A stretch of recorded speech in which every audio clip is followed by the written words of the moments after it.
continuamos con el uso correcto del sistema de freno. Como lo dijimos anteriormente, el primer freno, la primera aplicación que voy a utilizar es el retardo automático. El retardo automático se usa en la operación normal del equipo, es decir, al comenzar la operación, este debe estar conectado. Va directamente relacionado con las RPM del motor. Para su actuación, trabaja entre las 1950 RPM más menos 50, o sea, entre 1900 a 2000 RPM. Y con este se controlan mejor las temperaturas de freno y RPM del motor. Entonces el control del retardo automático, debe estar siempre conectado. Va a ser nuestra primera aplicación, siempre vamos a trabajar con él. Para esto debemos apoyarlo a través de una buena programación de las marchas. En un par de láminas vamos a ver qué es programar la marcha. Luego tenemos el retardo manual. El retardo manual se usa en la operación normal del equipo para disminuir su velocidad de piso. Este se usa sobre los 9.6 km por hora. Debe operarse en forma gradual y por periodos prolongados de activación. Sobre los 9.6 km por hora, a los 10, a los 20, a los 30 km por hora, si necesito un frenado adicional, utilizo el retardo manual para ayudar al retardo automático. En cuanto al freno de servicio, se usa en la operación normal del equipo para disminuir su velocidad de piso bajo los 9.6 km por hora y detener este mismo. El freno de servicio se utiliza a bajas velocidades, ya que aplica de forma brusca en más seco. Si yo utilizo el freno de servicio a altas velocidades, es muy probable que genere temperatura en el sistema de frenos y por ende les cause un daño. Por eso, a altas velocidades, sobre los 9.6, utilizo el retardo manual, y a bajas velocidades utilizo el freno de servicio bajo los 9.6 km por hora, como en las técnicas de carga y descarga. Esto permite que el operador controle mejor el volante con las dos manos y no se preocupe de estar aplicando con una de estas el retardo manual. Puede operar con ambas manos y el servicio es más efectivo a estas velocidades. El freno secundario se usa exclusivamente cuando tenemos una pérdida del freno primario. Me falla el pedal del servicio, el retardo manual, el retardo automático, aplico el freno secundario, ya que recuerden, no depende de presión hidráulica y trabaja de forma mecánica. Antiguamente se nombraba como el freno de emergencia. Sin embargo, si el operador tiene una emergencia, por ejemplo, se cruza un equipo y pisa el freno secundario detiene el equipo a velocidad cero, pero gradualmente, no es inmediato. Es por eso que es probable que se desplace el camión y tenga el accidente y luego se detenga. El freno más efectivo, más rápido, es el freno de servicio. Por ende, ante una emergencia, nos olvidamos de que el servicio se utiliza bajo los 9.6 km por hora. Frente a una emergencia, el operador inmediatamente puede frenar con el freno de servicio para una detención inmediata.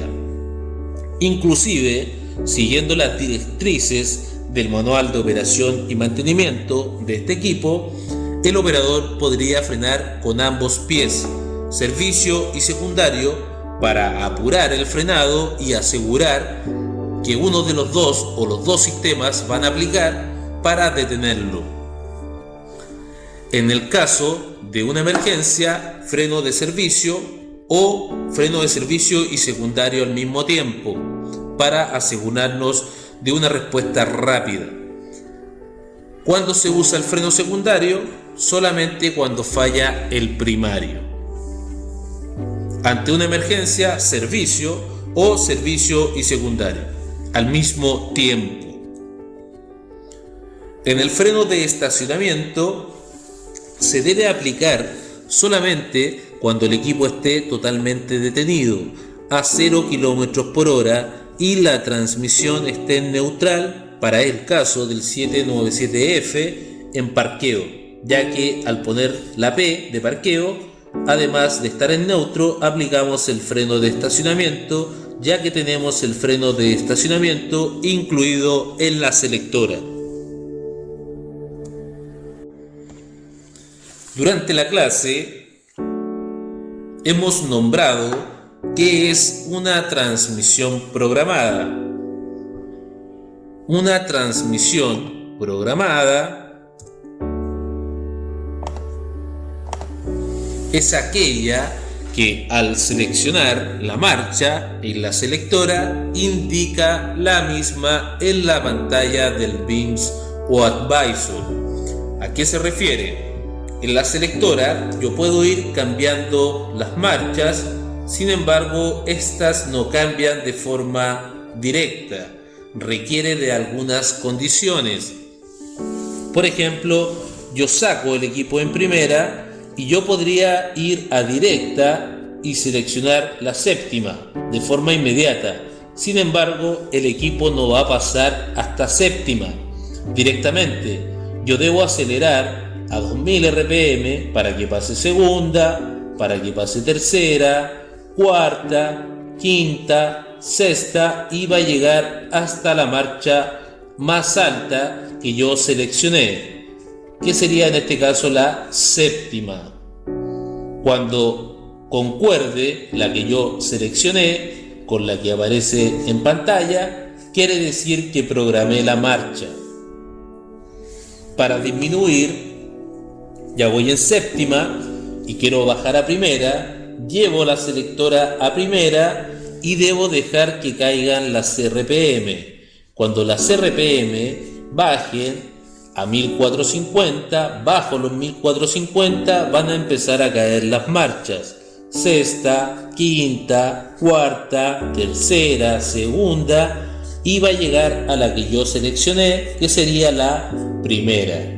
Cuando concuerde la que yo seleccioné y la que aparece en pantalla, quiere decir que yo programé la marcha. Cuando les corresponda, vamos a practicar esto a quienes les corresponde el práctico del simulador de camión de extracción.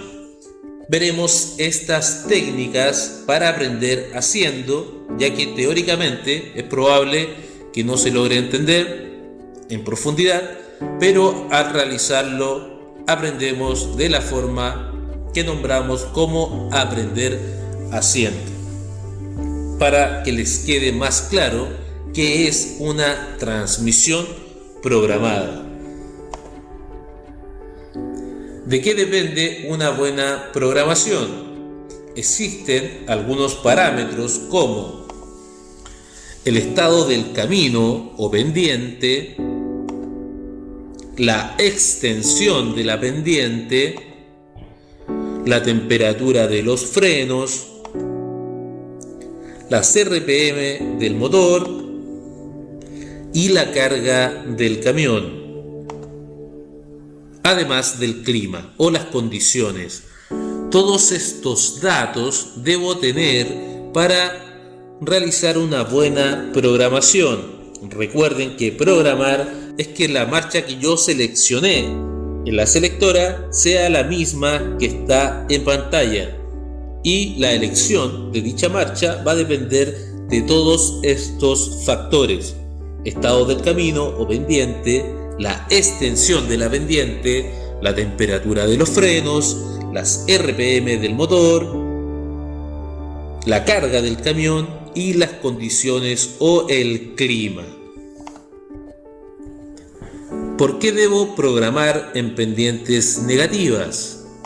Por diferentes razones, como mantener temperatura de frenos, mantener el control de las RPM, mantener el control de la máquina en todo momento. Se refiere entonces cómo debo programar en una pendiente negativa. Debo preocuparme de mantener las temperaturas de frenos, el control de las RPM y también mantener el control del equipo en todo momento. ¿Por qué debo programar en una pendiente positiva? O sea, subiendo. Para refrigerar los frenos. Recuerden, cuando vamos bajando, la temperatura de freno va a aumentar. Cuando vamos subiendo es cuando los frenos aprovechan de refrigerarse. Para enfriar todos los sistemas también siempre es recomendable, porque sobre 1700 RPM tenemos buena lubricación, buen enfriamiento, buenas respuestas hidráulicas del sistema de dirección y todos los sistemas del equipo. Para llevar el motor en RPM óptimas y no arrastrándolo, para evitar cabeceos y derrames, debo programar una buena programación en subida. Quiere decir que yo selecciono en el plano la marcha correcta, la cual se va a mantener en toda la rampa y también cuando llegue arriba a la cabecera. Si yo programo cuarta, por ejemplo, con el camión cargado, una pendiente de un 10%, el camión va a llegar hasta la mitad o menos en cuarta y luego va a caer tercera y segunda y en algún caso primera. Eso va a generar derrame de material, cabeceo en el equipo, daños en suspensión, daños en los neumáticos. Por ende, no se considera una buena operación. Una buena programación, siempre pensando con el camión cargado y subiendo, requiere que la marcha que yo comencé hasta que llegué a la superficie arriba sea la misma. Si yo elijo segunda, en algunos casos los camiones suben en segunda según la carga, según las condiciones del camión, en segunda marcha. La tomo en el plano en segunda, subo la rampa completa en segunda y llego arriba. Eso quiere decir que programé de forma correcta. Si subo en segunda, llego hasta la mitad de la rampa, me cae a primera, genero el cabezazo, el cabeceo, el derrame, el daño en los neumáticos, quiere decir que yo no programé bien la marcha. Por ende, en la siguiente vuelta, debería subir esa rampa en primera. Todo esto depende de las condiciones del terreno, de la experiencia, la expertise del operador, las condiciones del camión. Es súper importante que la primera vuelta en el circuito la realicemos de forma de estudio. Vamos observando y aplicando las técnicas. Esa vuelta es de reconocimiento, la cual me va a ayudar para las siguientes. Todos los errores operacionales yo podría cometerlos en la primera vuelta y en la segunda y tercera, y durante todo el turno lo voy corrigiendo, seleccionando la marcha correcta, realizando una buena programación de la transmisión.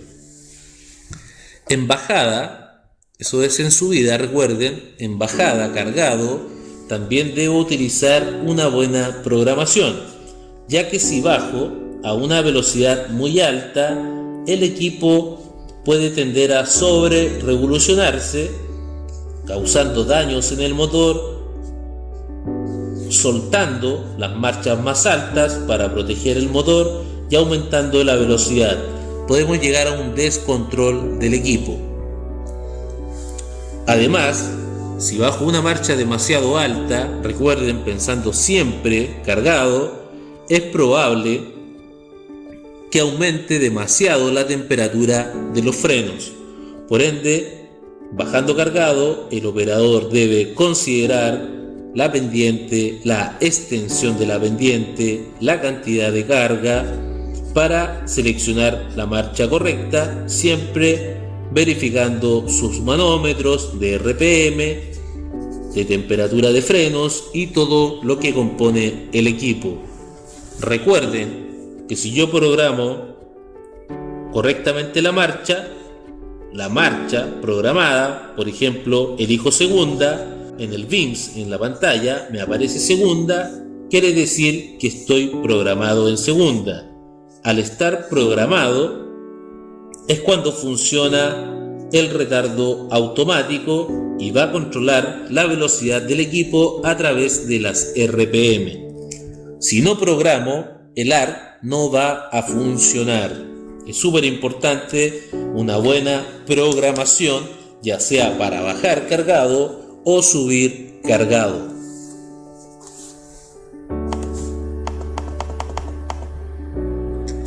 En las técnicas de operación, el aculatamiento en un cargador frontal.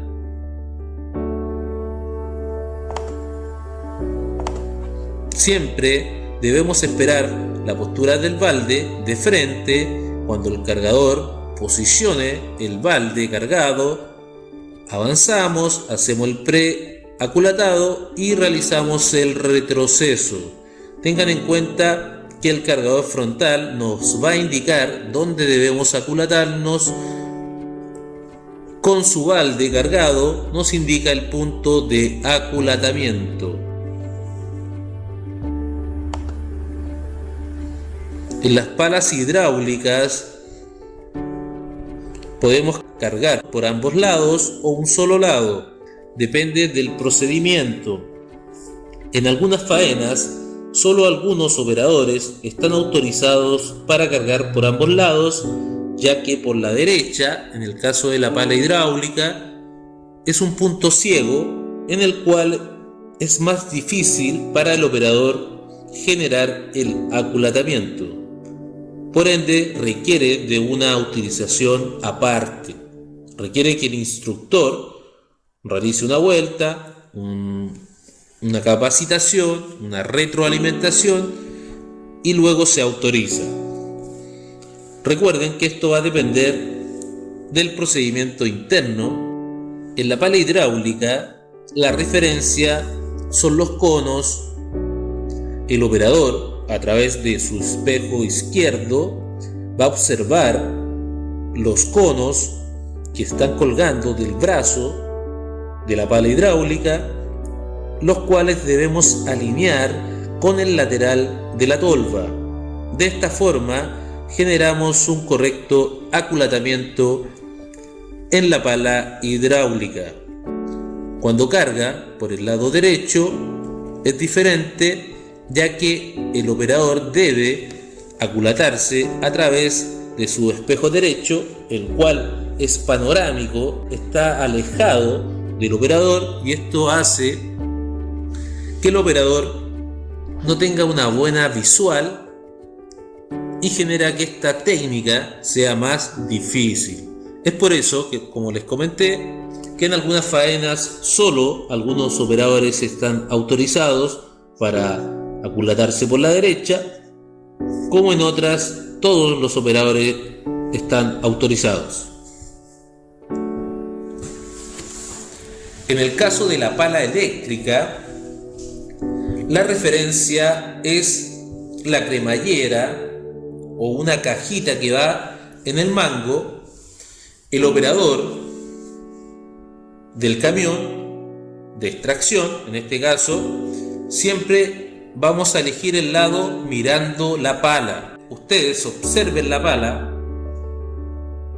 En ese momento elegimos el lado izquierdo y el lado derecho.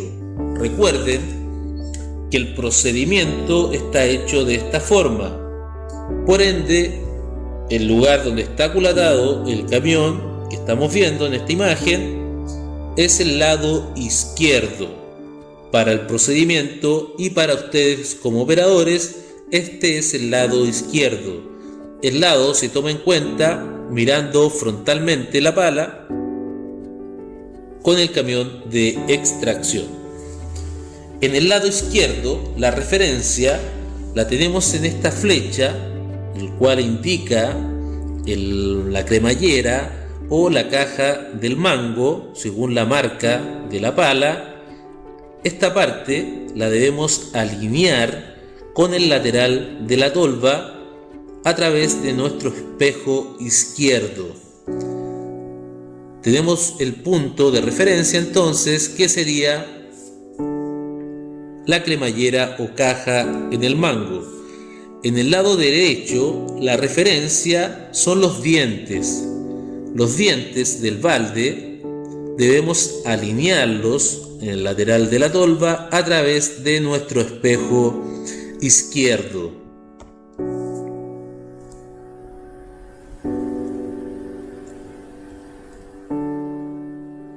Una correcta técnica en la operación del camión de extracción es que las ruedas deben estar completamente derechas en la zona de carguío. Si llegamos con las ruedas en dirección, giradas, se considera una falla operacional, ya que esto genera desgaste en la dirección del equipo y los cilindros de suspensión. No es considerado una buena técnica de aculatamiento del equipo de transporte cuando éste queda sobre la berma del banco, generando altas torsiones en el bastidor al momento de ser cargado. Es su responsabilidad comunicarse con el operador de carguío en el caso de que el piso no esté nivelado o encuentren algún material que pueda dañar los neumáticos.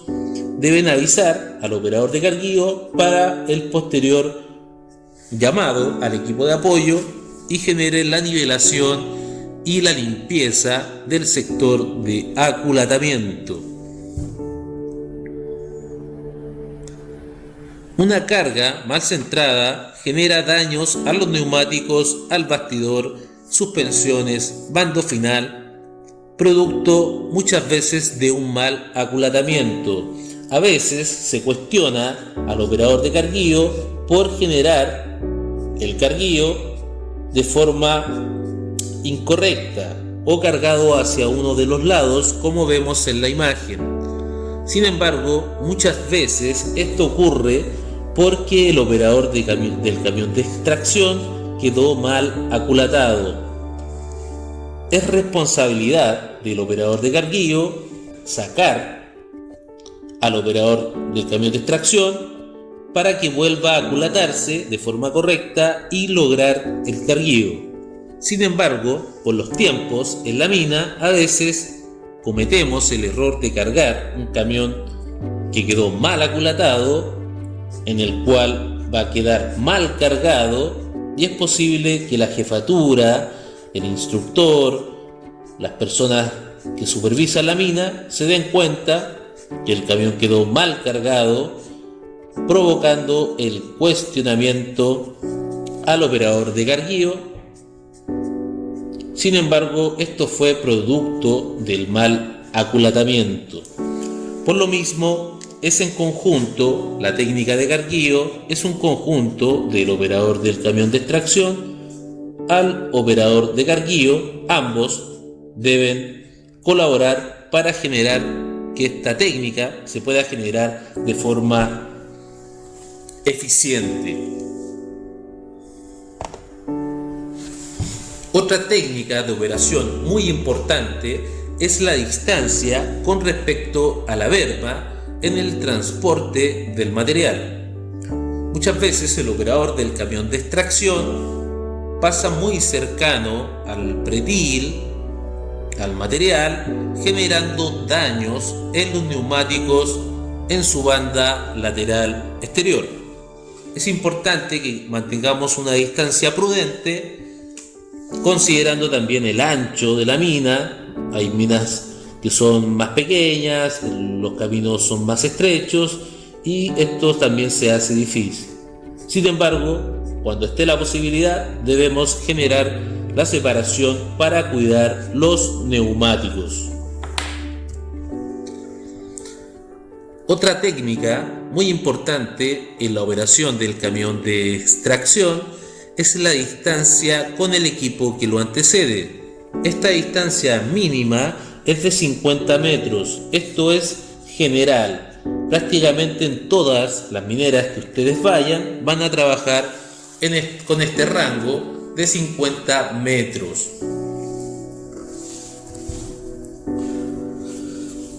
En la aproximación al área de descarga, las siguientes precauciones. Ingrese a una velocidad máxima de 10 km por hora al área de descarga. Siempre ingrese al área de descarga en sentido horario, a favor de las manecillas del reloj. Aproxímese al área de descarga desde la izquierda. Mantenga la distancia de 10 metros del borde de descarga. Inspeccione el borde de descarga en busca de fisuras.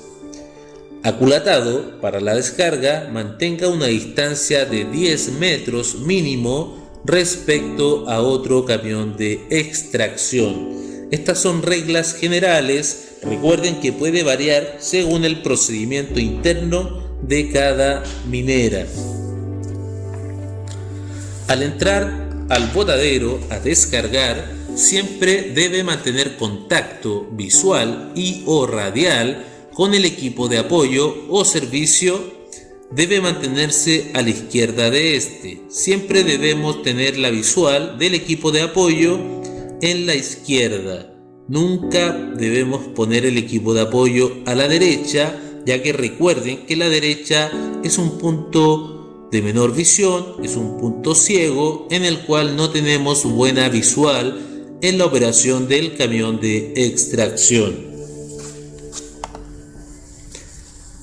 En el botadero, recuerden que el pretil de seguridad es un punto de referencia para el aculatamiento, no un muro de contención o freno. En el botadero no debemos impactar el pretil. Recuerden que es solo de referencia y tengan en cuenta que en este sector, en esta área, han ocurrido muchos accidentes por el exceso de confianza de nosotros como operadores. Siempre que se pueda, proyecte la carga antes de llegar a la elevación total de la tolva. Con esto ayudará a la mantención del botadero para que no se sature tan rápido. Al iniciar el proceso de descarga, se deben mantener las RPM en 1750 más menos 50. Antes de llegar al final de la carrera de los cilindros, debemos soltar las RPM para no golpear en su extensión total. Entonces el levante se realiza entre 1700 a 1800 RPM para un buen flujo, para una buena respuesta hidráulica, y cuando estamos llegando al final debemos soltar la aceleración para no golpear los topes de los cilindros de levante.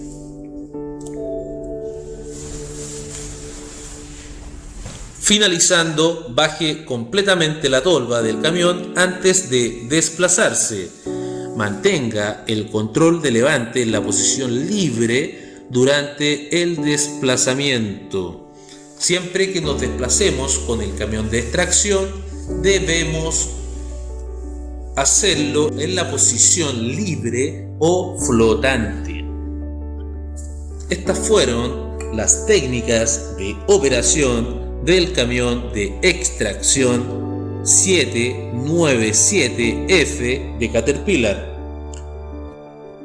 Recuerden que a quienes les corresponda practicaremos estas técnicas en el simulador del camión de extracción Caterpillar y posteriormente pasaremos a la práctica en terreno con el camión de extracción de bajo perfil. Cualquier duda, consulta, como siempre, al WhatsApp o al correo y continuamos en la siguiente clase.